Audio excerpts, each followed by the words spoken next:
Hola a todos, bienvenidos a esta serie de 4 videos en donde repasaremos lo que implica la gestión de datos de investigación, la GDI, y su planificación.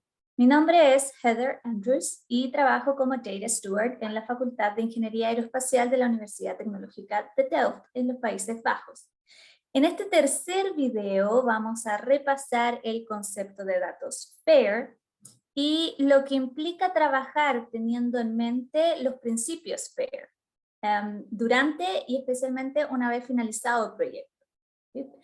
En los dos primeros videos de esta serie vimos los distintos aspectos de la GDI, de la gestión de datos de investigación. Vimos que parte de estos aspectos abarcan temas más globales, más macro, que dependen de las regulaciones, de las instituciones, etc. Y vimos que hay aspectos más prácticos que tienen que ver con cómo los investigadores e investigadoras trabajan en el día a día. ¿Ya? Hablamos de almacenamiento y accesibilidad, sobre todo durante la investigación. Hablamos de metadatos y de lo importante que es seguir un estándar de metadata en la medida posible, porque eso ayuda a aumentar la interoperabilidad de los datos y facilitar así su reutilización. Hablamos de formatos que ojalá sean abiertos y estándar, entre otras cosas, por lo que ya hemos aludido un poco a cada uno de los términos FAIR. FAIR se refiere a Findable, Accessible, Interoperable and Reusable, o sea que los datos sean encontrables, accesibles, interoperables entre sí y sean reutilizables. ¿Ya? Si nos vamos a la definición de estos principios, a la definición estricta, vamos a ver que aluden más a Machine Readable Data, a datos que puedan ser leídos, interpretados por máquinas, como se puede ver acá en la diapositiva. En realidad estos principios han sido establecidos pensando en, por ejemplo, si tenemos una base de datos, cómo deben ser estructurados los datos y cómo deben ser etiquetados en la plataforma, de modo que se puedan llevar a cabo búsquedas a través de la plataforma y se puedan encontrar todos los datos correspondientes a esa búsqueda, que no se pierdan porque en vez de buscar por poner un ejemplo, datos por una fecha determinada y se buscó formato día, mes, año, en vez de buscar año, mes, día. ¿Ya? Cosas así. Ahora bien, así como podemos aplicar los principios FAIR a datos que se puedan ingresar a una base de datos o algún archivo, algún repositorio que provea servicios de archivamiento, también podemos extender los principios FAIR como principios de GDI en general, principios de GDI a seguir durante y una vez finalizada la investigación. Durante la investigación, hemos ya hablado en los videos anteriores sobre tener bien en claro dónde es que se almacenarán los distintos tipos de datos que se gestionarán durante el proyecto. Hemos hablado de diseñar y seguir una estrategia para mantener copias de seguridad, siguiendo en general la regla 321, por ejemplo. De modo que los datos sean encontrables en todo momento y minimicemos el riesgo de pérdida de datos. ¿Ya? Ahí estaríamos apuntando a lo que es la parte, el principio de findable del concepto FAIR.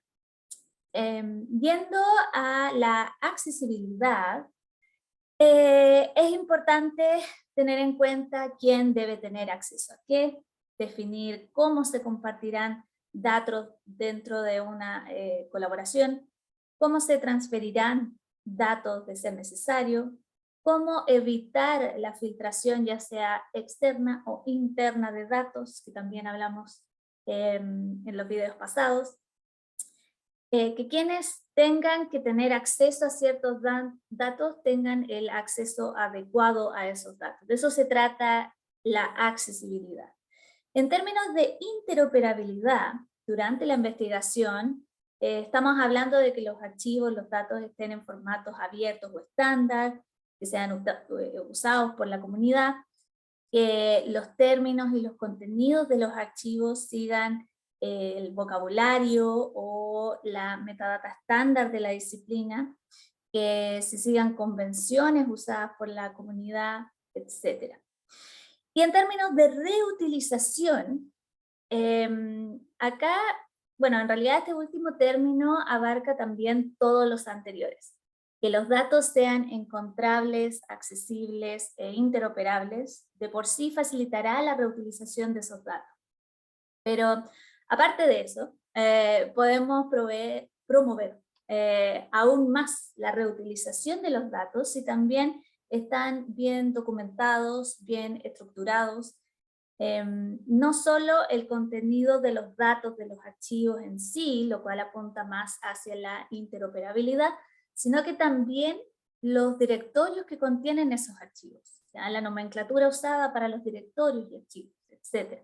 Lo cual también estuvimos hablando bastante en los primeros 2 videos de esta serie. Ahora bien, ¿qué pasa una vez finalizada la investigación? Vimos en el video pasado que hay que tener en cuenta que se puede compartir con otros y que no. Si los datos se compartirán, la pregunta es, ¿se publicarán o se compartirán bajo pedido? Si los datos no se compartirán, ¿permanecerán cerrados porque son datos sensibles o por un tema de competitividad, de querer mantener los datos o códigos como in-house development, como desarrollos internos del equipo? Dependiendo de eso, es que si queremos que los datos sean encontrables, tenemos que o bien elegir un repositorio que provea servicios de archivamiento para los datos, de modo que garantice que los datos serán encontrables en 5, 10, 15 años después del momento de ser publicados.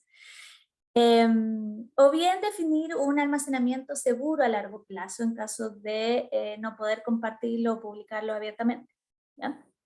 En cuanto a la accesibilidad de los datos, si se van a compartir, hay que definir quiénes podrán tener acceso a esos datos y asegurarse de que ya sea en el repositorio o en el almacenamiento seguro a largo plazo, donde sea que vayan a estar los datos, se le dé acceso a quienes puedan tener acceso a esos datos, ¿ya?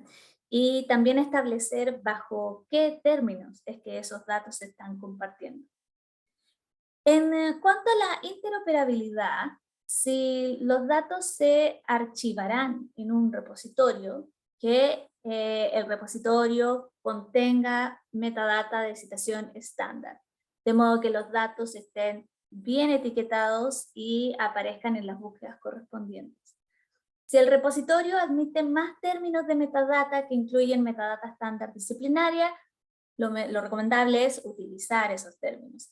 Si el repositorio no admite esa metadata disciplinaria, pero aún así se puede aplicar una metadata estándar disciplinaria para los datos, entonces ahí la recomendación es incluir un metaarchivo describiendo con metadata estándar el contenido de los datos, tal y como lo vimos en el video pasado, ¿ya? Y otros aspectos que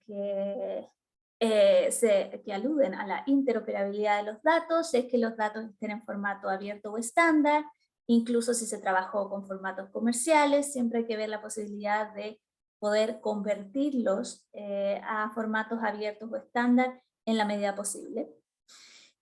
Y, bueno, y en cuanto a la reutilización de los datos, lo ideal es que los datos tengan la documentación correspondiente, ya sea documentación incrustada en los archivos o documentación de apoyo, tipo README, tipo manuales, etc.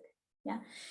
Que no solo haya información de los datos o código en sí, o sea, de qué tratan, cómo se obtuvieron, cómo se generaron, etcétera, sino que también información acerca de cómo están estructurados los directorios que contienen esos datos y códigos, ¿ya? También las nomenclaturas usadas, etc. Y sobre todo en el caso de que los datos se compartan, ya sea públicamente o no, es muy importante para poder reutilizar esos datos, saber bajo qué términos se pueden reutilizar esos datos, bajo qué licencia se comparten esos datos o códigos. ¿Sí? Habiendo dicho eso,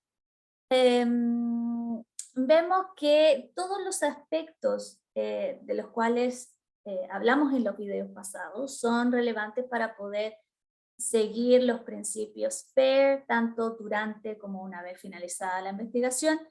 Ahora bien, acá hemos hablado un poco más sobre el compartir datos o código. Compartir datos puede ser compartir de manera privada o de manera pública, publicando esos datos. Y acá es importante que los investigadores e investigadoras tengan siempre en mente, en el fondo, qué se puede publicar y qué no. ¿Sí?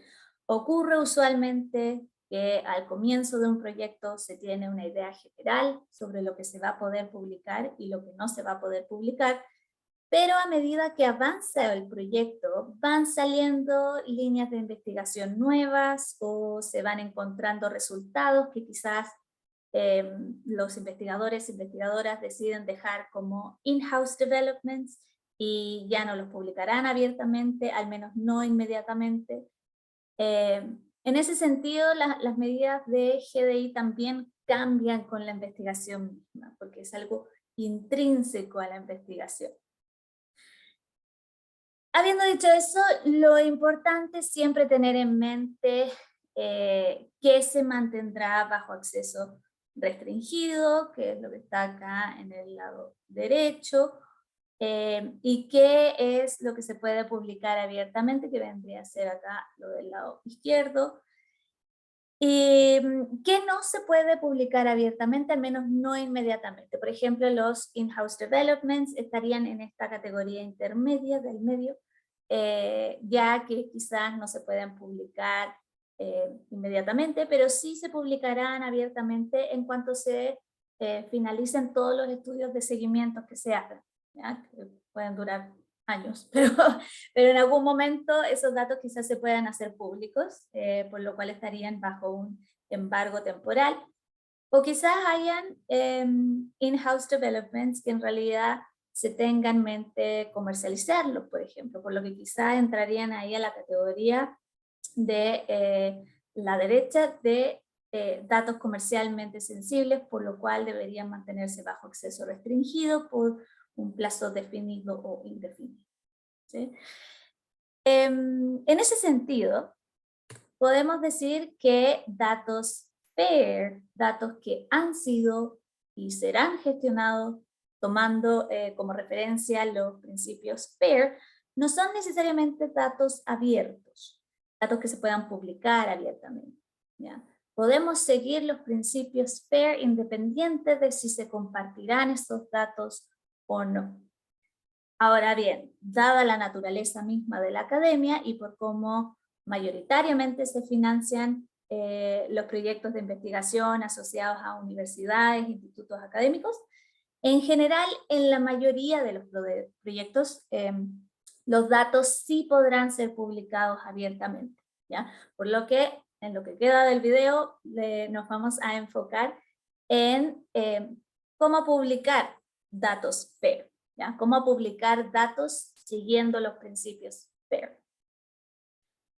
Hablamos de ello un poco al comienzo del video, cuando repasamos los principios FAIR durante y una vez finalizada la investigación, pero acá vamos a reforzar 3 temas importantes a definir a la hora de publicar datos.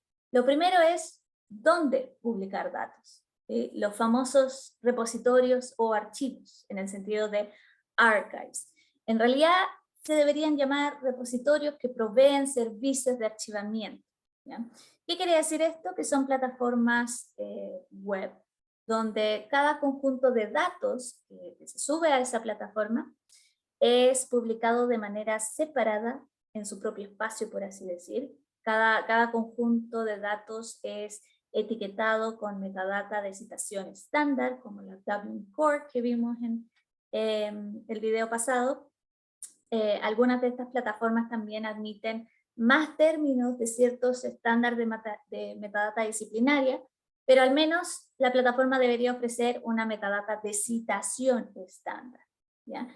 De manera que el conjunto de datos pueda estar bien etiquetado y sea encontrable a través de buscadores, etc. ¿Ya?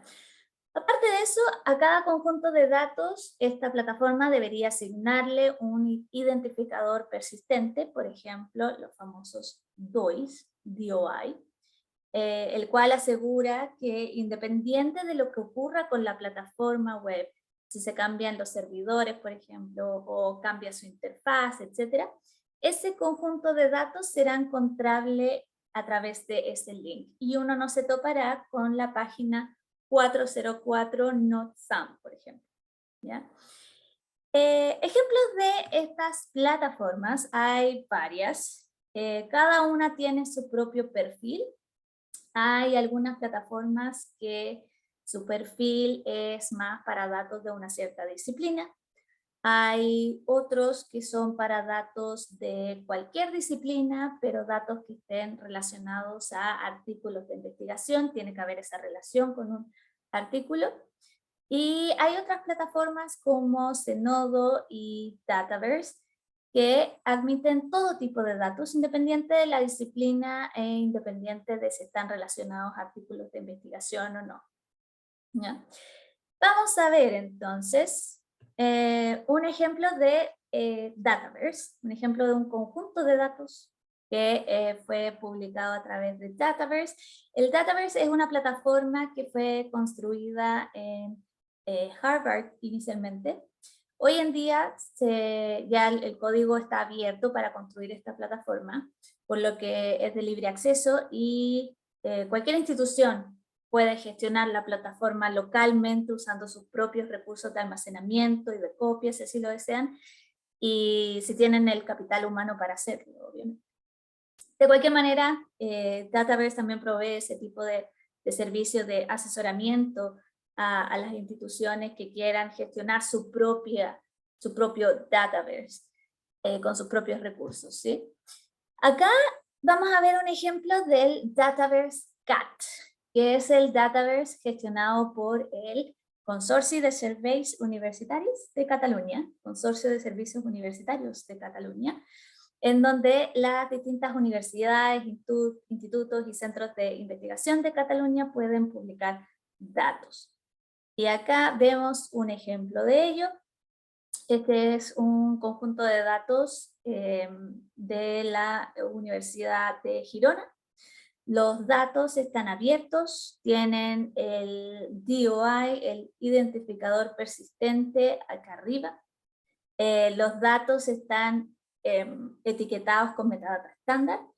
Y entre los términos de metadata de citación se puede ver el de la publicación relacionada, que está acá abajito, en donde se encuentra la referencia al artículo que deriva de estos datos, el cual, si uno sigue la referencia, te lleva al repositorio de artículos de la Universidad de Girona, donde el artículo también está en acceso abierto y se puede ver haciendo el clic acá.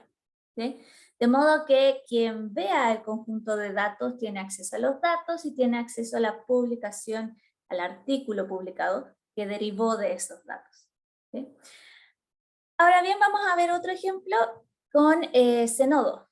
¿Ya? Zenodo es una plataforma desarrollada dentro del programa europeo OpenAIRE, y gestionada por el CERN, que es el Consejo Europeo de Investigación Nuclear.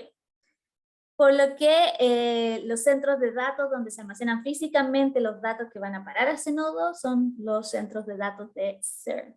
En el caso de Dataverse, como dije anteriormente, los datos se almacenan en centros de datos locales que la institución que gestiona el Dataverse posee.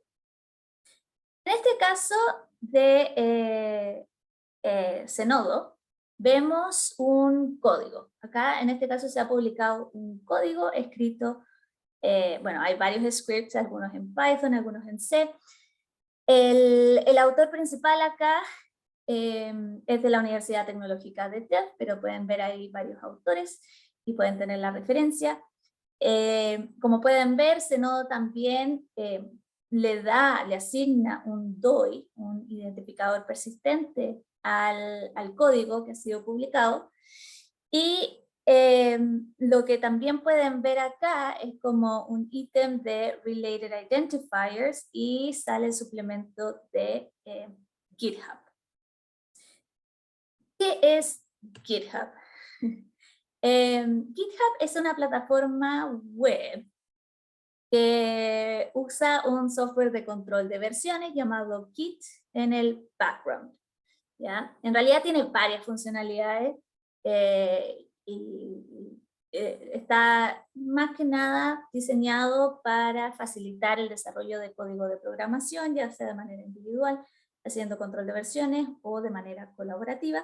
Lo importante acá es entender que compartir el código a través de una plataforma como GitHub aumenta la visibilidad de ese código y permite que otras personas puedan contribuir a ese código.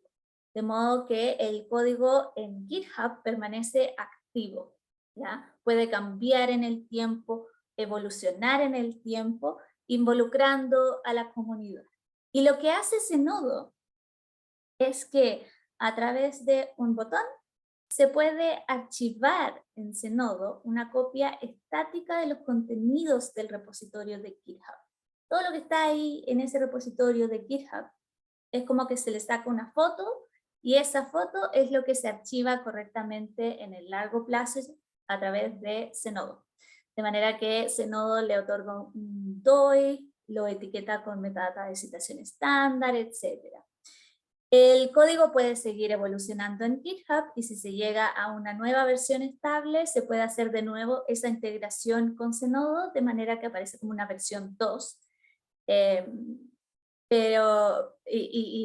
Entonces en GitHub se tiene todo lo que es el código activo, mientras que en Zenodo se tienen copias estáticas de ciertas versiones que el autor considera importante publicar y archivar correctamente para que sea findable en 5, 10, 15 años más.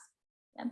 De ahí lo que mencionábamos también en el video anterior, de que es importante en la documentación proveer información para la sostenibilidad de software. ¿Sí? Ahora bien, aparte de la plataforma donde se publicarán los datos, el segundo tema a considerar a la hora de publicar datos son los formatos. Y de esto ya hablamos en el video pasado, pero de igual forma es importante reforzar la importancia de usar formatos abiertos o estándar, ya que esto facilita aún más la reutilización de esos datos o de ese código. No sirve de nada publicar datos que casi nadie podrá abrir ni menos leer, a no ser que paguen por una licencia de un software o una aplicación dada, ¿no es cierto? Entonces este es el segundo aspecto que hay que resaltar y considerar a la hora de publicar datos de manera fair. El tercer y último tema que abordaremos que es importante considerar a la hora de publicar datos es el tema de las licencias. En el fondo, ¿cómo pueden otros hacer uso de lo que se está publicando?